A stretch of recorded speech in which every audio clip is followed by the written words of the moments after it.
ہمارے لیے مرکب اور جملے میں فرق سمجھنا بہت ضروری ہے۔ مرکب کہتے ہیں ادھورے جملے کو۔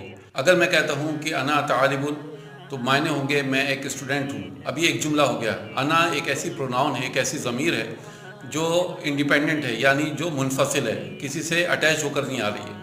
لیکن اگر میں کہتا ہوں کتابی، میری کتاب، تو یہ ایک مرکب ہو گیا، ایک فریگمنٹ ہو گیا۔ تو انا کا جو اٹیچ پروناؤن ہے وہ ہے یا متکلم، یا تو آپ یا دیکھیں گے آخر میں، یا پھر نی لکھا ہوا دیکھیں گے۔ کسی بھی اسم کے ساتھ یا تو آپ نی اٹیچ ہوا ہوا دیکھیں گے یا پھر یا اٹیچ ہوا ہوا دیکھیں گے۔